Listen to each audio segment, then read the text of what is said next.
পারো, তুমি যত গুনাহ করে দিতে পারো, একবার শুধু বলে দাও আস্তাগফিরুল্লাহ রাব্বি মিন কুল্লি যামবি ওয়া আতুবু ইলাইহি। আল্লাহ বলতেছে আমি তোমাদের গুনাহকে maaf করে দেব। আল্লাহ বসে আছেন ওঠ পেতে, আর আল্লাহ প্রথম আসমানে চলে এসেছে। সূরা দুখানে লেখা আছে, কি লেখা আছে শুনেন। আল্লাহ বলতেছেন কত সুন্দর ভাবে, ইন্না আনজালনাহু ফি লাইলাতিন মুবারাকাতিন। আজকে নাজিল করেছি আমি পবিত্র কোরআনকে আরশে মুআল্লা থেকে প্রথম আসমানে কোরআন মাজিদকে। ও আজিজানে মুহতারাম, শুনেন মন দিয়ে, কোরআন শরীফ আপনার আরশে মুআল্লাতে ছিল, আরশে মুআজ্জামাতে ছিল, আরশে মুআজ্জামা থেকে সেই কোরআন মাজিদটা প্রথম আসমানে আসলো। আল্লাহর জাত প্রথম আসমানে আসলো, আল্লাহর সিফাত প্রথম আসমানে আসলো, আল্লাহর নাম প্রথম সিফাতে আসলো। আল্লাহ বলতেছেন আজকে চেয়ে নাও কে কে চাইবে। ও মহরম ব্যক্তি, তুমি আজকে ওয়াক্ত দিয়েছো, আমার কাছে চেয়ে নাও। ও গুনাহগার ব্যক্তি, আজকে তোমার গুনাহ বখশিশ করাতে চাও, তো আজকে রাতে চেয়ে নাও। ও বেআওলাদ, তুমি আওলাদ খেতে চাইছো, আজকে আমার কাছে চেয়ে নাও। ও খুশনসিব, ও বদনসিব, তুমি খুশনসিব হতে চাও, তো আজকে চেয়ে নাও। আজকে সাবে বারাতে রাত্রি, আজকে যাওয়ার রাত্রি, আজকে ভাগ্য পরিবর্তনের রাত্রি আছে। আজকে যেটা চাইবেন সেটাই আপনাকে দান করা হবে। আল্লাহর সিফাত মানে আল্লাহর জাত সিফাত প্রথম আসমানে চলে আসলো। প্রথম আসমানে আসার পর রহমতকে ছিটিয়ে দিল সারা পৃথিবীতে রহমত ছিটে গেল। কে আছো গুনাহগার ব্যক্তি, আমার কাছে আজকে চেয়ে নাও। তোমার হাজার হাজার গুনাহ, পাহাড় সমতুল্য গুনাহ, বড় বড় গুনাহ আজকে আমি ক্ষমা করে দিব। আল্লাহ আজকে ক্ষমা করে দিবে। আজিজানে মুহতারাম, আল্লাহ কত দয়ালু, আল্লাহ কত রহমানুর রহিম। আজকে আপনি দোয়া করবেন, আপনার দোয়াটা কবুল হবে। শাবে বারাত কাকে বলে? শাব মানে হচ্ছে রাত্রি, শাব মানে বলেন, শাব মানে রাত্রি, আর বারাত মানে ভাগ্য বা খুশি। বারাত মানে খুশি। আজকে খুশির রাত্রি। কেন খুশির রাত্রি হলো? কিসের জন্য খুশির রাত্রি হলো? আল্লাহ বলতেছেন আজকে আমার রহমতের যতটা পরিধি আছে সব কিছুকে আকাশে জগতে নিয়ে আসলাম। ফার্স্ট আসমানে, প্রথম আসমানে রহমতকে ছিটিয়ে দিল। এবার গুনাহগার ব্যক্তি চাইবে খোদার কাছে, চাইতে পারো। ও খুশনসিব বদনসিব, তুমি চাইতে পারো। ও বদনসিব, তুমি খোদার কাছে চেয়ে নাও। ও খুশনসিব, তোমার ভাগ্যের পরিবর্তন করতে চাও, তো আজকে রাত্রিতে চেয়ে নাও। ও জেনাখোর, তুমি আজকে মাফ পেতে চাও, তো আজকে খোদার কাছে চেয়ে নাও। ও সুদখোর, তুমি সুদ থেকে বাঁচতে চাও, তো আজকে রাত্রিতে চেয়ে নাও। ও বেআওলাদ পেতে চাও, তো আজকে খোদার কাছে চেয়ে নাও। আল্লাহর রহমত প্রথম আসমানে চলে এসেছে। আল্লাহর রহমত প্রথম আসমানে চলে এসেছে। কতক্ষণ অবধি? তুলুল ফজর, ফজর উদয় হওয়া অবধি থাকবে। এই সময় আল্লাহর ফারিস্তারা প্রত্যেকটা দুনিয়াতে ছড়িয়ে গেছে। আজকে শুনতেছে, আজকে ভাবতেছে আমার কোনটা বান্দা কি কাজ করছে। আজিজানে মুহতারাম, সারা বছরের আজকে রুজি, আজকের দিন লেখা হবে। সারা বছর কি খাবেন, আজকের দিন লেখা হবে। সারা বছর আপনি কোনটা কাজ করবেন, আজকে লেখা হবে। আজকে কবর জিয়ারত করলেন, পরবর্তী সালে করতে পাবেন কি পাবেন না সেটাও লেখা হবে। আজকে মাংস দিয়ে ভাত খালেন, পরবর্তী সালে খেতে পাবেন কিনা সেটাও লেখা হলো।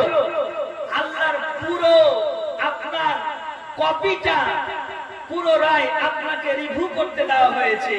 আপনার ভাগ্যকে পরিবর্তন করে দেওয়া হবে। আজকের দিনে কারা পাবে?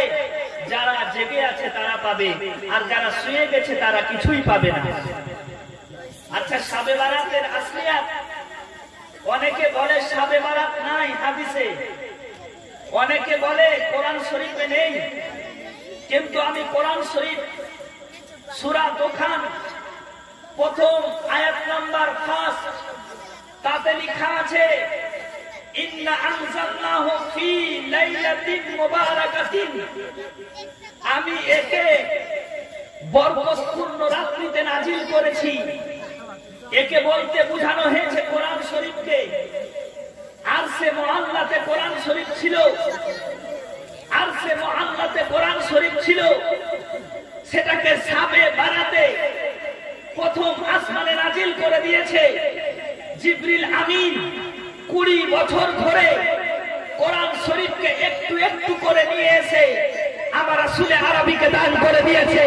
আমার রাসূলে কায়নাত পেয়ে গেছে, আমার রাসূলে আয়াতে আয়াত নবী পেয়ে গেছে। সুবহানাল্লাহ, সুবহানাল্লাহ, আমার রাসূলে আরবি পেয়ে গেছেন।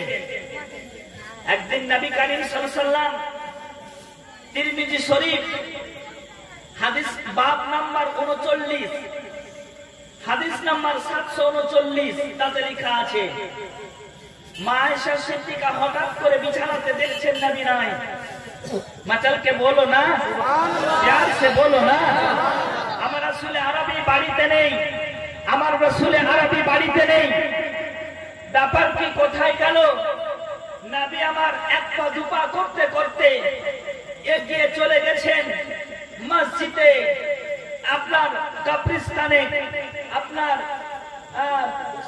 বাইতুল কি গো দেখো আপনার জান্নাতুল বাকিতে, জান্নাতুল বাকিতে নবী আমার আসমানের দিকে নজর তুলে আছে আর দোয়া করতেছে মাইয়াতের জন্য।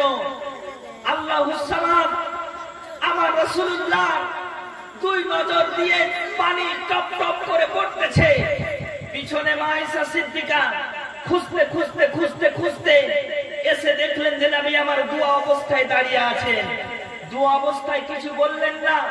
নবীর যেমন বেআইব নবী, বেমিসাল নবী খোদার এলাহিতে ডুবে গিয়ে দোয়া করতেছে, আল্লাহ আমার সমস্ত উম্মতকে আজকে মাফ করে দাও। আল্লাহ আল্লাহ। এদিকে আমিন বলছে মা আয়েশা সিদ্দিকা। মা আয়েশা সিদ্দিকা আহারে বলছে, হুজুর আমি আজকে মনে করেছিলাম যে আপনি কোথায় চলে গেছেন, কিন্তু আজকে আপনার জান্নাতুল বাকিতে আসার কারণটা কি?